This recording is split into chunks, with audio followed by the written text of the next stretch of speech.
Hello guys, welcome back. So ತುಂಬ ದಿನ ಆದಮೇಲೆ ನಮ್ಮನೆ ಬಗ್ಗೆ ಅಪ್ಡೇಟ್ ಕೊಡೋಣ ಅಂತ. ಸೊ ಇಲ್ಲಿ ನೀವು ನೋಡ್ತಿದ್ದೀರಾ, this is our interior designer. So ಇವ್ರ ಜೊತೆ ನಮ್ಮ ಒಂದು ಡಿಸ್ಕಷನ್ ನಡಿಬೇಕಾಗಿತ್ತು ಲೈವಲ್ಲಿ ಸೈಟ್ ಹತ್ರ ಬಂದು, because we had our own way of concept ಎಲ್ಲೆಲ್ಲಿ. ಬಿಕಾಸ್ ತುಂಬ ಸೋಷಿಯಲ್ ಮೀಡಿಯಾದಲ್ಲಿ ಪ್ಲ್ಯಾಟ್ಫಾರ್ಮಲ್ಲೆಲ್ಲ ನಾವು ಕೆಲವೊಂದೆಲ್ಲ ಡಿಸೈನ್ ಎಲ್ಲ ನೋಡ್ಕೊಂಡಿದ್ವಿ. ಸೊ ಆ ಥರದ್ದು ನಮ್ಮಲ್ಲೂ ಏನಾದರೂ ಮಾಡಿಸೋಣ ಅನ್ನೋದೆಲ್ಲ ಅಫ್ಕೋರ್ಸ್ ಎಲ್ರಿಗೂ ಇರುತ್ತೆ. ಆ್ಯಂಡ್ ಸೊ ಇದು ಇವ್ರ ಜೊತೆ ಡಿಸ್ಕಷನ್ ನಡೀತಾ ಇದೆ. ಫಾರ್ ಎಕ್ಸಾಂಪಲ್ ಫಾಯರ್ ರೂಮಲ್ಲೆಲ್ಲ ಯಾವ ರೀತಿ ಇರಬೇಕು, ಆ್ಯಂಡ್ ಇಲ್ಲಿ ವಾಲ್ ಏನು ನೋಡ್ತಿದ್ದೀರಾ, ಆ ವಾಲಲ್ಲಿ ಏನಾದರೂ ಮಾಡೋಕ್ಕಾಗತ್ತಾ. ಆ್ಯಂಡ್ ದೆನ್ ಸ್ಟೇರ್ ಕೇಸಲ್ಲೆಲ್ಲ ಲೈಟಿಂಗ್ಸ್ ಇರಬೇಕು ಅಂತ ನಾನು ಅಂದ್ಕೊತಾ ಇದ್ದೆ. ಬಟ್ ಅದರದ್ದು ಪ್ರಾನ್ಸ್ ಆ್ಯಂಡ್ ಕಾನ್ಸ್ ಅರ್ಥ ಆಗಬೇಕಿತ್ತು, because I was checking with our interior designer and also with ನಮ್ಮ ಸೈಟ್ ಇಂಜಿನಿಯರ್ ಜೊತೆ. ಆ್ಯಂಡ್ ಕೆಲವೊಂದು ಏನಿತ್ತು ಅದೆಲ್ಲ ಡಿಸ್ಕಷನ್ ಆಯಿತು, because we wanted a base design. Yes, this is other day where ನಮ್ಮ ರಿಕ್ವೈರ್ಮೆಂಟ್ಸ್ ಎಲ್ಲ ಅವರಿಗೆ ಕೊಟ್ಟಾದಮೇಲೆ we had one final base design ready ಇತ್ತು.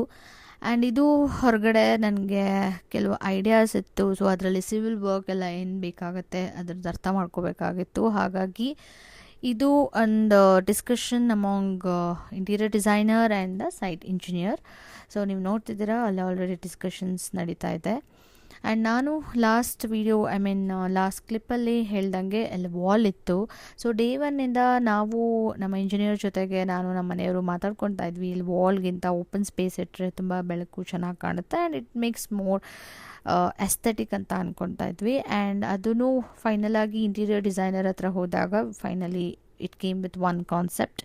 ಆ ಕಾನ್ಸೆಪ್ಟಿಗೆ ಏನೇನೆಲ್ಲ ರೆಡಿ ಆಗಬೇಕು ಅನ್ನೋ discussion, because this is a time where both team has to work together and they have to coordinate together. Why? Because ಇಲ್ಲಿ ಸಿವಿಲ್ ವರ್ಕು ಕೆಲವೊಂದು ಕಡೆ ಬೇಕಾಗಿರುತ್ತೆ ಇಂಟೀರಿಯರ್ ಡಿಸೈನರ್ ಪ್ರಕಾರ, ಕಾನ್ಸೆಪ್ಟ್ ಪ್ರಕಾರ.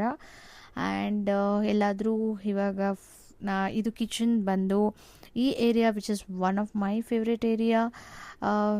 ಅಲ್ಲಿನೂ ಏನೇನು ಯಾವ ಕಡೆ ಪಾಯಿಂಟ್ಸ್ ಇರಬೇಕಿತ್ತು ಅಥವಾ ಆಲ್ರೆಡಿ ಪಾಯಿಂಟ್ಸ್ ಕರೆಕ್ಟಾಗಿದೆಯಾ. ಬಿಕಾಸ್ ನಾವು ನಮ್ಮ ಸೈಟ್ ಇಂಜಿನಿಯರ್ ಜೊತೆ ಮಾತಾಡುವಾಗ ವಿ ವಿಲ್ ಥಿಂಕ್ ಅಲ್ಲಿ ಇರಬೇಕಿತ್ತು ರೆಫ್ರಿಜರೇಟರ್ ಅಥವಾ ಈ ಕಡೆ ಡಿಶ್ ವಾಷರ್ ಇರಬೇಕು ಅಂತೆಲ್ಲ ಅಂದ್ಕೊಂಡಿರ್ತೀವಿ. The moment when the design comes then it might change the positioning wise.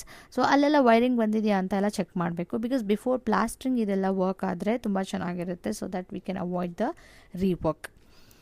And civil work ಎಲ್ಲಾದರೂ ಹೆಲ್ಪ್ ಬೇಕಾಗುತ್ತೆ, ಬಿಕಾಸ್ ಕೆಲವೊಂದು ಕಡೆ ನಾವು ಇಂಟೀರಿಯರ್ ಡಿಸೈನಿಂದನೇ ಹೋಗಿ ಮುಗಿಸ್ಕೊಂಡ್ಬಿಡ್ಬೋದು, ಕೆಲವೊಂದು ಕಡೆ ಸಿವಿಲ್ ವರ್ಕ್ ಅಲ್ಲಿ ಬೇಕಾಗಿರುತ್ತೆ. ಸೊ ಇವರಿಬ್ರದ್ದು discussion and coordination it matters a lot. ಇಲ್ಲಿ ನಮ್ಮ ಮಾಸ್ಟರ್ ಬೆಡ್ರೂಮ್ ಅಲ್ಲಿನೂ ಕೆಲವು ಡಿಸ್ಕಷನ್ ಇತ್ತು. ಸೊ ಅದನ್ನು ಡಿಸ್ಕಸ್ ಮಾಡಿದ್ವಿ, ಯಾಕಂದರೆ ಟಿ ವಿ ಪಾಯಿಂಟ್ ಎಲ್ಲ ಎಲ್ಲಿ ಬರಬೇಕು ಅದೆಲ್ಲ ನೋಡ್ಕೊತಾ ಇದ್ವಿ. ಆ್ಯಂಡ್ ನಾನು ಹೇಳ್ದಂಗೆ ಸ್ಟೇರ್ ಕೇಸಲ್ಲಿ ಲೈಟ್ಸ್ ಬರಬೇಕಾ ಬೇಡ ಅನ್ನೋದು, ಬಿಕಾಸ್ ಅಲ್ಲಿ ತುಂಬ ಪ್ರಾನ್ಸ್ ಆ್ಯಂಡ್ ಕಾನ್ಸ್ ಇದೆ. So for a short term it looks good, but for a longer term ಏನಾದರೂ ರಿಪೇರ್ ಏನಾದರೂ ಆಯ್ತಂದರೆ entire thing you have to remove. So ಅದೆಲ್ಲ ತುಂಬ ಚೆನ್ನಾಗಿ ಅನಿಸಲ್ಲ. ಆ್ಯಂಡ್ ಇದು ಅದೇ ನಾನು ಹೇಳ್ದಂಗೆ ಕಿಚನಲ್ಲಿ, ಬಿಕಾಸ್ ಕಿಚನಲ್ಲಿ ನಾನು ಸ್ವಲ್ಪ ಬೇರೆ ಥರ ಅಂದ್ಕೊಂಡಿದ್ದೀನಿ. ಮೇ ಬಿ ಮುಂದೆ ವೀಡಿಯೋಸಲ್ಲೆಲ್ಲ ರಿವೀಲ್ ಮಾಡ್ತೀನಿ. ಈ ಕಡೆ ನಾನು ಒಂದು ಕಡೆ ಹಾಬ್ ಬರಬೇಕು ಅಂತ, ದೆನ್ ಮತ್ತೊಂದು ಕಡೆ ಅಲ್ಲಿ ವಾಸ್ತುನೂ ಸ್ವಲ್ಪ ನೋಡಬೇಕಾಗತ್ತೆ. ಅಲ್ಲೆಲ್ಲ ಯಾವ ಥರ ಪಾಯಿಂಟ್ಸ್ ಇದೆ ಏನು ಅದೆಲ್ಲ ಚೆಕ್ ಮಾಡ್ತಾಯಿದ್ವಿ. ನಾನಂತೂ ತುಂಬ ತಲೆ ತಿಂತಿದ್ದೀನಿ ಈ ವಿಷಯದಲ್ಲಿ ಅವರಿಗೆ. ಆ್ಯಂಡ್ ಇದು master bedroom bathroom. So for example ಬಾತ್ರೂಮ್ನಲ್ಲೆಲ್ಲ ಯಾವ ಕಡೆ ಇಂಟೀರಿಯರ್ ಅದರದ್ದು ಕಾನ್ಸೆಪ್ಟ್ ಆಗಲಿ ಥೀಮ್ ವೈಸ್ ಆಗಲಿ ಏನು ಮಾಡ್ಕೋಬೋದು ಅದರೆಲ್ಲ ಡಿಸ್ಕಷನ್ ನಡೀತಾ ಇತ್ತು with interior designer. So finally one day full ಬೇಕಾಗಿತ್ತು ನಮ್ಮೆಲ್ಲ ಡಿಸ್ಕಷನ್ ಇವ್ರ ಜೊತೆಗೆ. ಆ್ಯಂಡ್ ನೆಕ್ಸ್ಟ್ ವೀಡಿಯೋನಲ್ಲಿ ನನ್ನ ಟೈಲ್ಸ್ ಜರ್ನಿ ಬಗ್ಗೆ ಅಪ್ಡೇಟ್ ಮಾಡ್ತೀನಿ. Thanks for watching.